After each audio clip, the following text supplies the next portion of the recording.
Hey, y'all, welcome back to Mountain Murders. I'm Heather. And I'm Dylan. Little late with our midweek, so this is our Mountain Murders end of the week It's episode, our right? Mountain Murders end of the week. Heading into the weekend. And if you're on the East Coast, I hope you have a rain jacket. Yeah, our hearts definitely go out to everyone in affected areas from the big storm there from Ian, especially Florida, the coast of South Carolina, coast of North Carolina, and about everywhere in between, honestly. Looks like the Gulf Coast, specifically like around Fort Myers, Sanibel Island, totally battered. Man, I was seeing images today of, the waters receded in that area, and it's just looks like a nuclear bomb went off. It is just completely destroyed as far as the eye can see. I can't imagine like surviving a storm like that. Witnessing that storm, experiencing it, how frightening for those folks. And you're right, Dylan, we should all have them in our thoughts and prayers right now. And Heather made a good point because I was like, everybody should just leave. And she's like, well, not everybody can. Like, if I had to pack up and travel 500 miles from where I'm at right now, I don't always have that opportunity. So sometimes people just simply can't make it out. And then if you try to, rooms are booked for hundreds of miles around. There's really nowhere to go. You got this crazy traffic. So, I mean, really, some people had no choice but to stay in place. Well, if you don't have family or friends that are out of state, I mean, most of us working folks can't just pack up and take off for 3 or 4 days or a week. And then if you leave your home, what are you going to return to? I mean, you have no idea. You could come back and everything's fucking gone. Yeah, it's true. So I don't know. It's a really stressful situation when you have these storms rolling in. So I don't know, but I do feel very sorry for those folks who've lost everything. I do too, but Heather is here maybe to help you take your mind off of it with some great stories about haunted Georgia. Yeah, since we are wrapping up the month of September, we've been talking about Georgia crimes. I thought we could finish out our month in Georgia, Dylan, talking about the most haunted spots there. And Georgia has some really good ones. Some haunted Georgia and ghost stories. Love it. This weekend, October is happening. It is. October's. Whether we like it or not, I do like it. It's happening right now. October is happening, folks. Look, I made you go before the rain set in to buy storm snacks.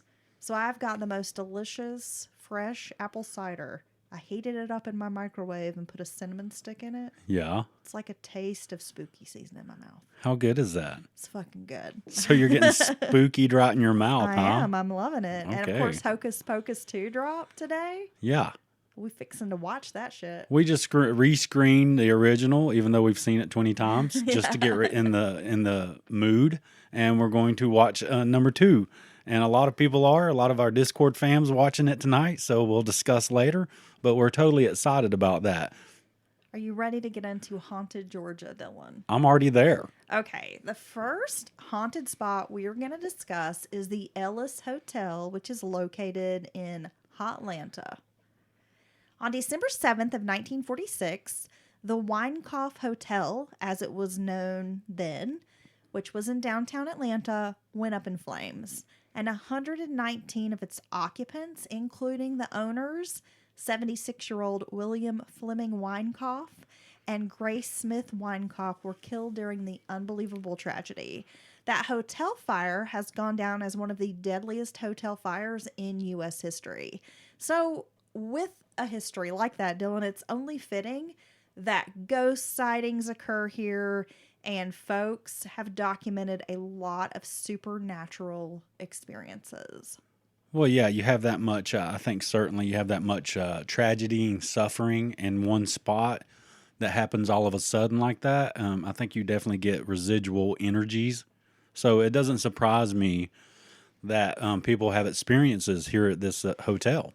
Now it has taken on a new life as the Ellis Hotel, but visitors claim to have smelled smoke in the building, heard screaming, and have seen apparitions while staying there. People have also reported that the fire alarm sometimes goes off in the early morning hours around the same time that the blaze first engulfed the hotel over 70 years ago. So every one of those things is very scary to me if I was to experience any of them. Yeah. So just First of smelling, all, a hotel fire, particularly in a high-rise hotel, is really frightening. yeah, I'm going to guess when this fire happened that this building was kind of held in esteem as like an accomplishment because of the way it's designed, and it's many floors up in the air, and just from looking at the design, if a fire breaks out on the bottom floors, you're screwed. There's just nowhere to go. So I can imagine that's what led to the tragedy, and people had no chance of escape. There's no modern day. Well, they did not have the emergency Right. services accessible back then. Now we have a lot of like improved fire technology. Yeah, there's no hope of There was a sprinkler system in this hotel years ago. highly skilled firemen or ladder trucks or nothing like that's coming to save you back then. And really, there's just nothing you can do. And out of instinct, you're going to just, keep climbing, going up, and you're finally going to run out of room. And I just think that was one of the scariest things to even contemplate is dying in a fire. Oh, yeah. I mean, it's horrible. Very frightening, Dylan. So, yeah, I imagine a place with that kind of history, there would be some energies there. Smelling ghost smoke. Ooh, no. Ghost smoke. Yeah. I've Why does that sound sexy? Okay. So my daughter and I have been to the spot that we know from other folks who've lived in this particular area that it's like there's something there. It's a haunted spot. Years ago, it was a house that got torn down and now it's like a public park, but there's a lot of seemingly negative residual energy in the spot. And one night we went there. I can't even remember why we went to the park, but we kept smelling smoke, and there was nothing burning like anywhere nearby. Really? And it was just like this mysterious smoke smell, but then it would just go away, and then we'd catch a whiff of it in a minute, and we were like, "What is that?" But it was like no fire around. Very interesting. It was really weird. You might have been smelling ghost ass. We were like, "What the fuck is that?" We left. Okay, I've got another one for you in Atlanta. It's called the Murder Kroger. I don't know why, but seriously, the Murder Kroger is one of the coolest things, even though it's tragedy is how it gained its name, but it's one of the coolest ideas I could ever imagine. Oh, yeah? It's a killer grocery store. Well, sometimes there are those grocery stores that get a nickname and it just sticks. Like in our area, we had Ingles Grocery Market. That's like the big chain around here. And there's the Ghetto Ingles, and that everybody called it the Ghetto Ingles. And then it morphed into the Gajingles, like the Ghetto and Ingles together.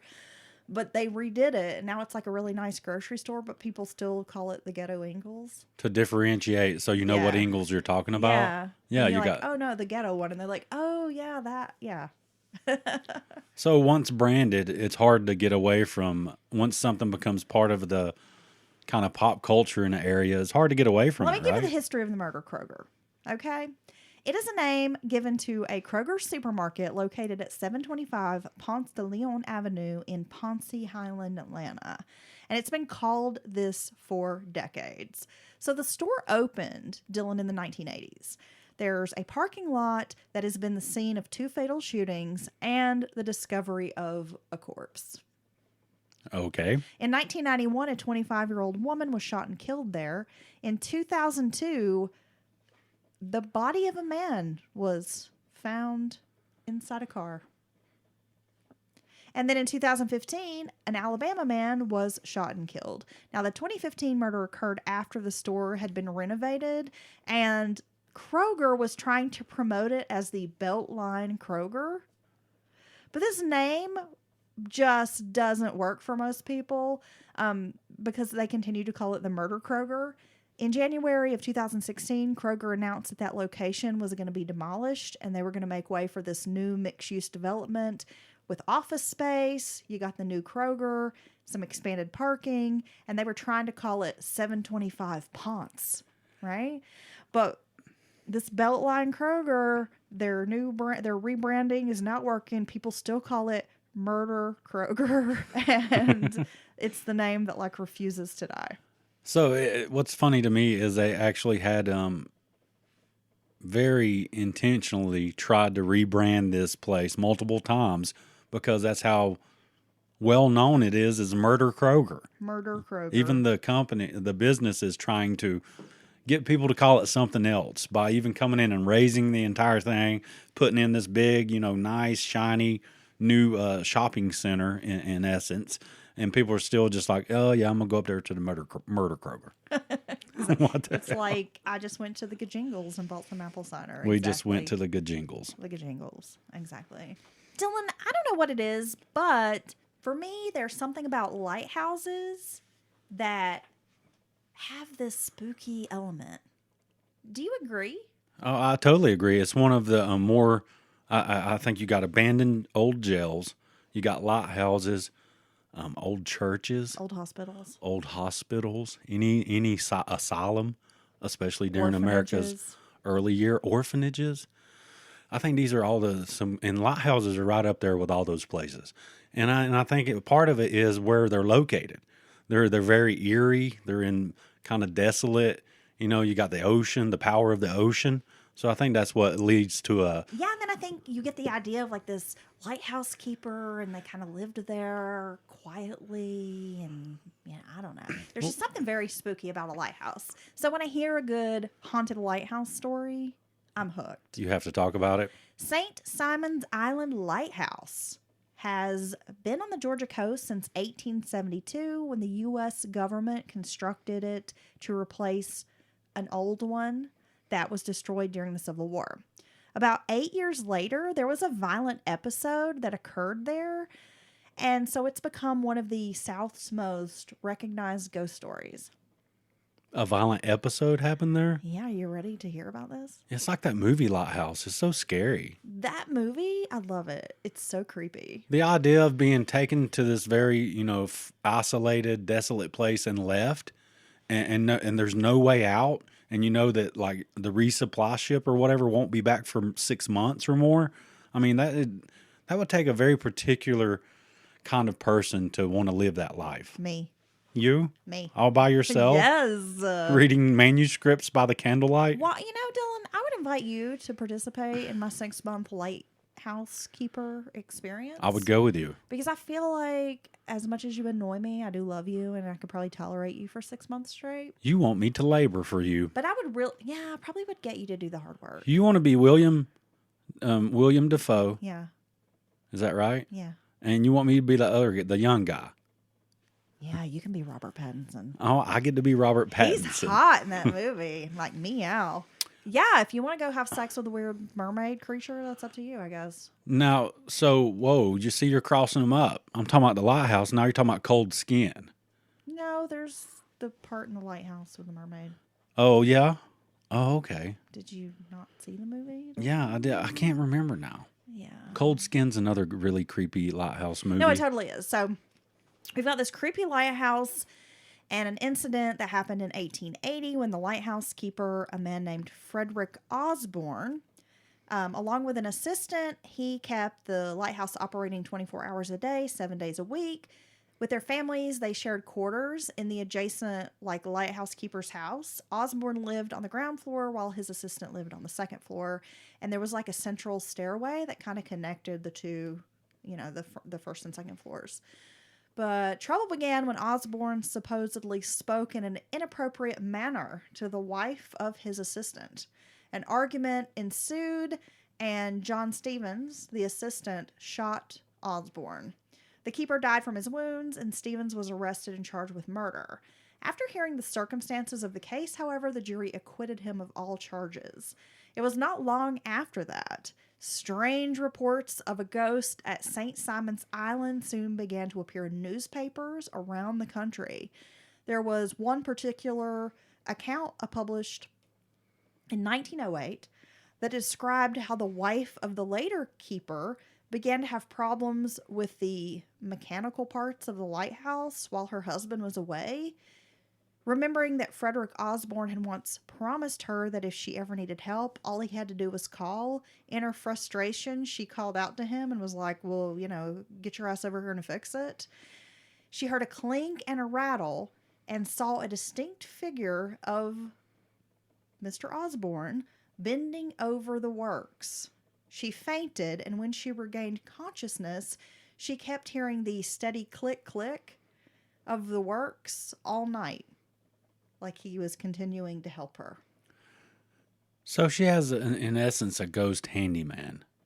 I mean, who Yeah, would and- be who would have problem with this? And I want one. I mean, honestly. I I'm want like, a ghost housekeeper. you do? I would like a very meticulous ghost to come live in my house and like keep it organized for me. I have, I'm pretty organized about most things, but I have a problem when it comes to organizing stuff. So what you need is the ghost of a organizing specialist. Yeah. One of those people that come in and do your closet and the set up ghost will be these like, systems. Does this spark joy? Do you really need that clutter in your closet? And I'll be like, bitch, don't throw out my wigs.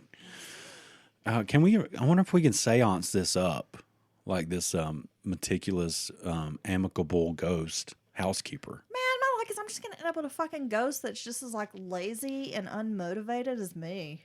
A shitty, ungrateful. Like not domesticated ghost. Which I'm already those things. Like I don't need to bring a ghost into the house with that same energy. Ghost is gonna be like, what else? Look, Kiss my ass. I clean all the time, and I'm just over it.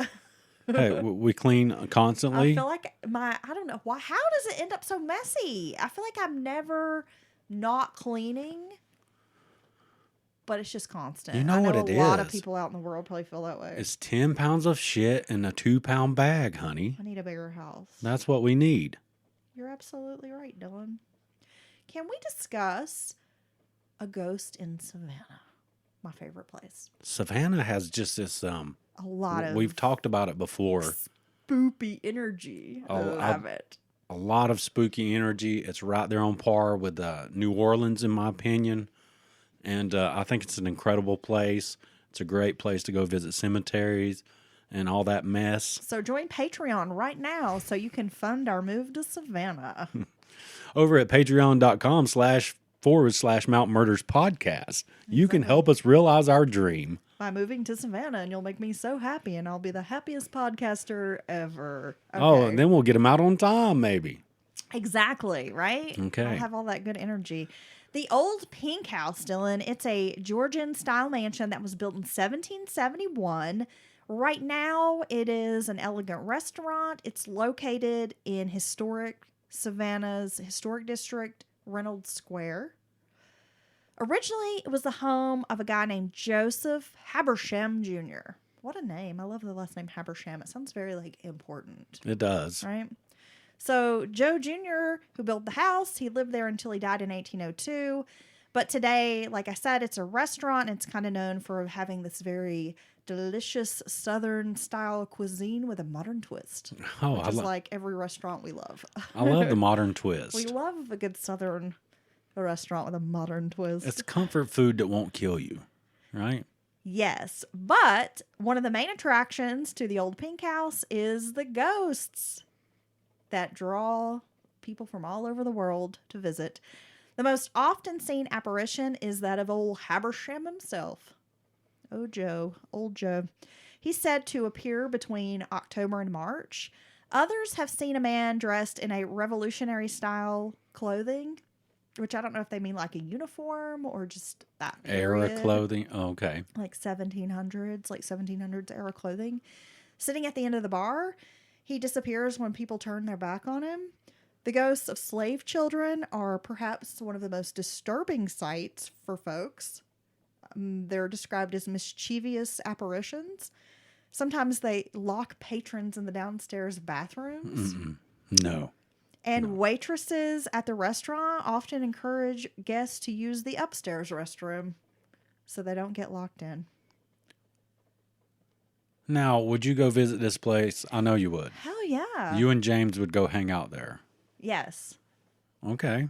Yes. Our lovely patron James, he's a spoopy guy. Yeah, I would take James and go hang out there. I would leave you at home.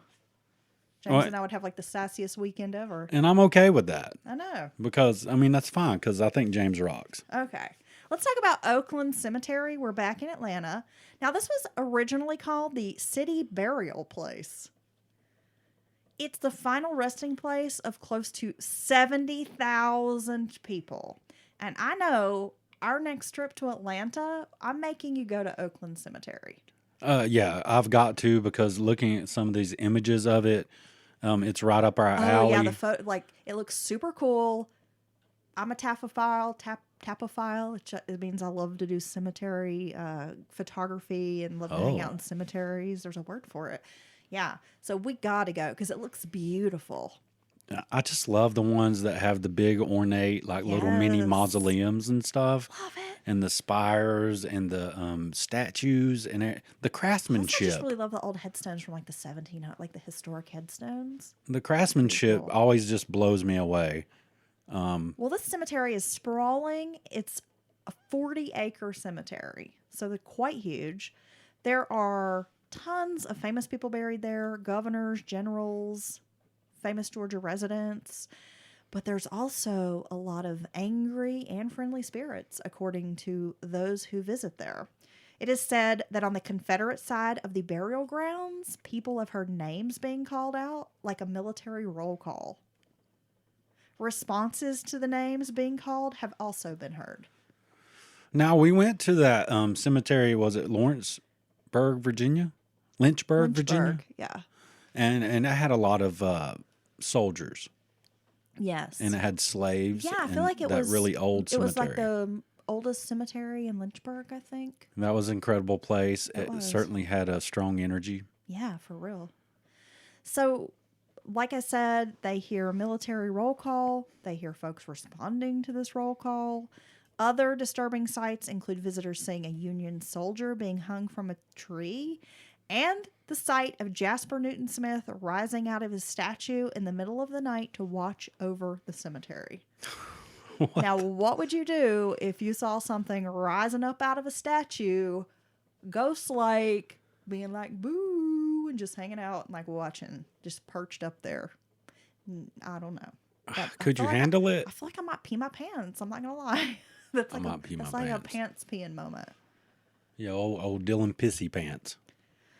Yeah, well, it's not that surprising.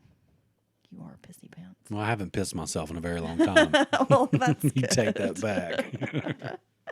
In Madison, Georgia, we have Heritage Hall. It's a classic Greek Revival home located in downtown Madison, and it's open now, like to the public daily, if you want to go check it out. But this historic house, was built in 1811. It was a private residence up until 1977, and it's been Madison's most visited attraction.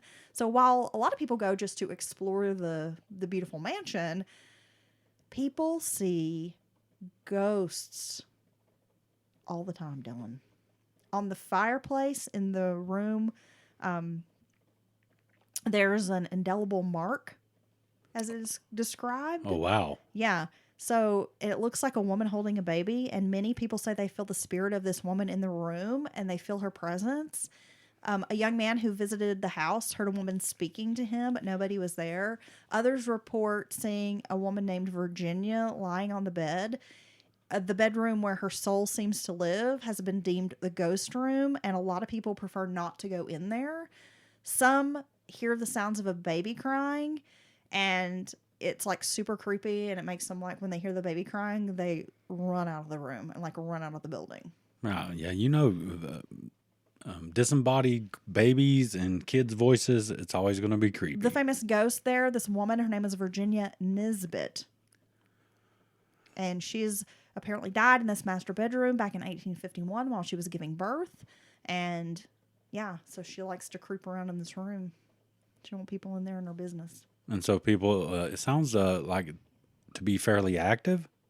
Yeah. The staff and people don't really want to even go in there. Yeah, a lot of people said they don't. They immediately are like, I'm not going to go in that room. I've been in places like that, where there's like a certain spot or something that you just get like a feeling like something doesn't want me in there. Have you ever been to a place like that? Yeah. And it's almost like you feel a physical Like repulsion. I felt like almost like a physical like push, like don't go in this spot. When we were in, I think it was Lynchburg as well, when we went out to that courthouse where it was the battlefields and stuff. You mean like the Appomattox? Appomattox. Yeah, that that one? courthouse, yeah. That one. That kind of famous one. I felt there was a very strong energy there. And when we were I touring felt it in the jail. in the jail, The jail specifically, that was a building that like I don't know, it was there was chill. Like I got goosebumps in there, and like I don't know, I felt uncomfortable. it was so hot down there or up there, so hot. But down there was cold pockets in that jail Yes. that were very, very noticeable. I certainly wished that I'd had instruments to measure the change in temperature, because it wasn't, oh, I'm just, kind of, going underground a story or something like that. It was like cold pockets in rooms. You can move to one corner and it's hot and muggy, and in another corner, you literally have goosebumps and be chilly. Yeah. Like Very, I kept feeling like I was getting goosebumps or something, or like a chill. I don't know. It was really weird. Okay. Well, that's exciting. So I guess if we go to the Madison Mansion, Highland Hall, or whatever the fuck it was called, we'll be scared too. wow, very Bro. professional, Heather. Yeah, I know. Next up, Dylan, we are talking about Bullock Hall, which is located in Roswell, Georgia. Theodore Roosevelt's mother, Martha, I guess she was known as Mittie, Bullock Roosevelt, grew up in this home, spent her childhood there. Her parents owned 33 slaves on the property and used slave labor to build Bullock Hall. It is a glamorous Greek revivalist home, but there are a lot of horrors behind closed doors at this house. Dylan, a 14-year-old slave, tended to the lights of the house, and according to legend, this girl had fallen down the property's drinking well and died. Visitors that come to the Bullock home, especially, I guess Roswell has a ghost tour, so a lot of people come with the ghost tour to visit. And they have a lot of chilling experiences there. Some people claim that they hear this young girl's sobs resounding from the well. Others have reported seeing lights flickering in the attic, rocking chairs moving, and shadowy figures shifting past them. No. I think anytime you have a property that was a plantation, you use slave labor there, I feel like you're going to have some bad energy on that land. Well, how could you not? That was another place. Was that in Hilton? I think it was Hilton Head, where we went to the. It was like that. Had the foundations. It was the ruins of a plantation. Yeah. Yeah. And it's right there on the water. Super, like the wetlands kind of stuff. I may be sounding crazy here, but it was super creepy. Yeah. Super creepy. And when you read those just straight up horror stories and the suffering. And it's so terrible what humans do to each other, honestly. Yeah. Yeah. I mean, I don't want to be a Debbie Downer, but Absolutely. it's pretty shitty. But it is open for visitation like Tuesday through Thursday and on Sundays if you want to go to Roswell and visit Bullock Hall. Next up, we're going to talk about a place called the Dead Angle. A lot of history here, Dylan. During the Battle of Kennesaw Mountain, one of the most significant battles of the Civil War, Confederate soldiers stood behind a bank of soil at the top of Chatham Hill waiting for Union soldiers. From where they stood, the Confederate soldiers were barely visible and hard to attack. So when the Union soldiers approached the top of the hill, they were met with gunfire. The Confederacy slaughtered the Union, causing 3,000 deaths and making it one of the most brutal fights. This Battle of Kennesaw Mountain. Now, those who visit the site of the Dead Angle claim to undergo a very eerie experience. Visitors report hearing voices, scraping, and footsteps along the hill. Others have seen the ghosts of Union soldiers haunting the area, like multiple soldiers in uniform. Wow. So I'm going to assume this is something that's probably studied in places like West Point to this day, as far as military strategy, right? Wouldn't you think? Yeah. And that's probably where it got its name from, something like that. Wasn't that a similar battle? Was it Hamburger Hill? Yeah. Where they were trying to climb up and just kept getting shot like Am I wrong? Wasn't that a No, famous oh yeah. battle that used a strategy like that? Hamburger Hill, Hacksaw Ridge, a lot of those are similar. And the Vietnam War was so ridiculous in that they would take these patches of mud and they would sacrifice so much to gain it, and then they would just give it up and move on to, take some other patch of mud. And they would go back and forth and retake these places. And it was just so pointless. So many people died, and yeah, it just doesn't make sense. Next up, we're going to talk about Central State Hospital. Back in the day, parents would often threaten their kids with, I'm going to send you to Milledgeville. And the reason? Because of the state hospital. We live here in Western North Carolina, where I often heard you'll get sent to Broughton Hospital. Yeah, I think everybody's... Because Broughton was the area, like asylum, the mental hospital, and was, recognized as a pretty brutal place. Yeah, in our asylum series you did, you went over a lot of that. And certainly many brutalities happened there in the haunted tunnels of Broughton. Well, when it was running, the Central State Hospital was the largest mental institution in the world and held tens of thousands of patients. It was officially closed in 2010 because of massive reports of abuse and malpractice. Like most asylums, Dylan, doctors there were performing lobotomies, electroshock therapy. They were using eugenics, forced sterilization on patients. There is a mass grave on the hospital's acreage that houses over 25,000 deceased patients who were once treated at the hospital but never made it out. And this operated up through 2010? Yeah. Oh my gosh. So there are 200 buildings on a 2,000-acre lot that is abandoned. You cannot go inside any of the buildings. They have it completely closed off. And, from what I've been reading up on this area in Milledgeville, it is heavily patrolled. So if you go there, they will slap you with trespassing charges. So if you try to sneak in, it's probably not a good idea. You can't go explore this place. I'm surprised they haven't opened it and do tours, because that's how a lot of these old hospitals make. They make pretty good money doing ghost tours and stuff. Well, I can bring revenue to these areas because oftentimes they're out in the middle of nowhere. But it is reported to be one of the most haunted places in Georgia. Yeah, I feel like that's probably true. So it's so haunted, they can't open it up to the public. That must be the deal. You think so? Yeah, maybe so. Maybe they tried this and it's like a horror movie. Like everybody, the tour group went in and they were one by one picked off by the evil spirits. That would be a good horror movie. Like in that movie. Yeah, you're going on a ghost tour. Yeah. And you're... Okay, somebody write this down. I can write this down. Can somebody write us a screenplay? Heather has great ideas. I have all these movie ideas, and I'm like, this would be great. And then Dylan's like, yeah, that's a fucking badass story. And then I'm like, yeah, I should write that. And then I sit down to type it, and I get a page out, and I'm like, this is stupid. I don't think we can ever complete anything. My issue with writing is I get caught up in the dialogue. The filling out the details? Yeah, I don't know how to write it. Well, it's I can do the details fine. It's when I start having conversations among my characters that I'm like, this is dumb. Because then I'm like, how do people talk to each other? Hey, dickhead. What's up, fuckface? That certainly is way harder. Talk to my friends. That's one of those things you think, hey, it's not a big deal, right? Just to write down your thoughts. But once you're putting it into story form, where you can be easily communicated to other people, that's a lot trickier than you think.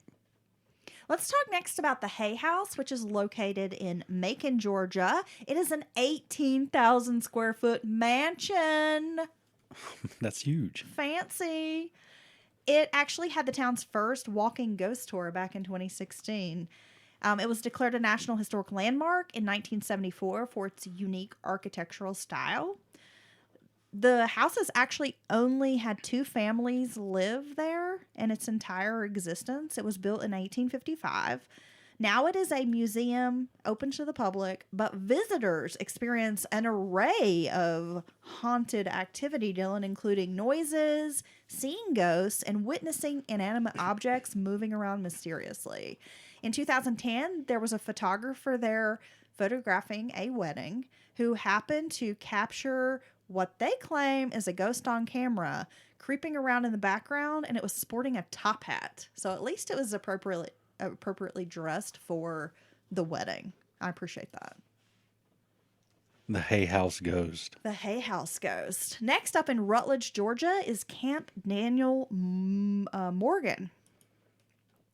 So this area is a campsite at Hard Labor Creek State.